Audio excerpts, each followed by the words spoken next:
Aside po dito sir sa dropship po ninyo sa pagbebenta ng mga products po natin, meron pa po ba kayong pinagkakaabalahan sir?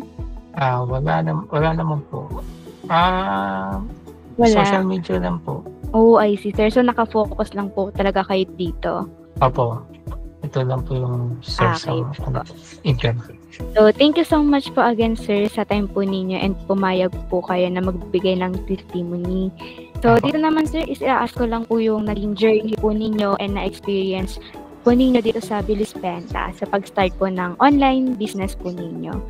So, first, sir, paano po ninyo nalaman yung tungkol po dito kay Bilis Benta Dropshipping? Sa YouTube. Naghahanap ako ng simulan na business. Tapos yun, Pagkakakitaan. nakita ko siya sa YouTube. Ayan nga po sir, bali na-feature po kasi kami sa mga page ng Best Finds, Chinkitan, and then sa Facebook. Yun. Kasi nga parang may idea na rin ako sa dropshipping. Natuwa naman ako kasi nandito na sa Pilipinas. Yun. Yes. Kaya sinubukan ko siya. May expectation sir. Yun, yung mabigyan ka ng source of income na nasa bahay ka lang.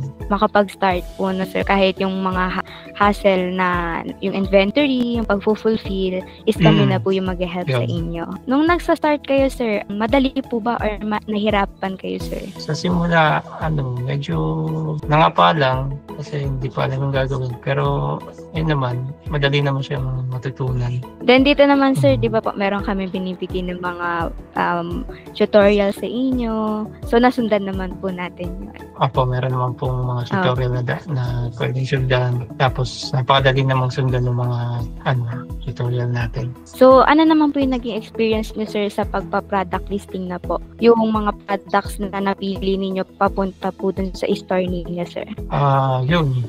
Marami kang products na pwedeng ibenta. Maraming varieties. Pwedeng i-test kung gagana sa market yun. Ang kagandahan, list ka lang ng list. Hindi mo kailangang bumili ng item. Dito sir, pwede kayo muna mag-focus sa isa and then once na nagkamay nyo na another po kayo doon sa pag-release or pagpapublish pa ng another products po doon. So that's great naman sir na na-hear ko sa inyo na nadalian lang po kayo sa ating process. Nung dumating naman sir yung unang order po ninyo, ano po yung naramdaman ninyo? May magic moment po ba na na-feel po ninyo na kahit walang inventory or manpower? Opo, parang magical talaga. Halos walang ka-effort na nagkaroon ka ng benta, ganyan. Okay lang ba sir mag-share kayo kung ano po yung ginagamit ninyo pang promote?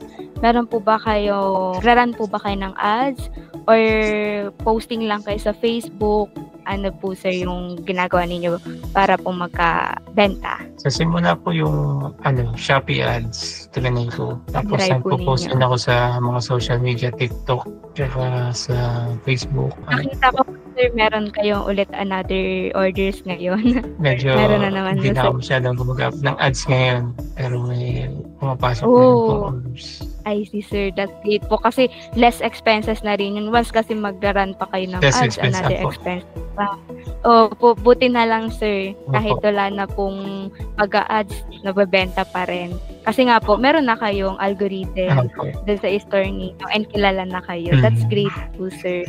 Ating Viber group, pansin ko nga po sir wala po kayo nare-raise, puro yung picture ng top up ninyo, proof of payment.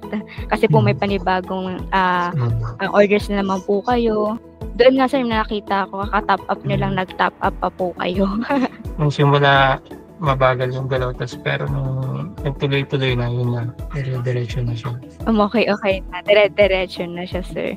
That's great po sir. Ayun po. So, doon naman sir, nung naka-payout ka naman po at pumasok na po sa bank po ninyo yung kita, ano po yung naisip ninyo at saka naramdaman sir? Siyempre masaya kasi mapagkukuha na ng income, tapos iyan lang siya, save mo lang i-save para sa future ng mga benta. Masaya kasi may extra source ng income. Yan. So, ano naman po yung gusto po ninyong sabihin sa mga tao po na natatakot magsimula ng business? Ayun po, kung gusto nyo mag-try ng business na mababa lang risk, kahit ang negosyo nga naman may risk. Pero sa disbenta, parang tanggal yung sobrang laking risk sa inventory, sa manpower, wala na yun. So talagang focus na lang kayo sa benta. Opo. Sa pagbebenta yun, sa marketing lang yun.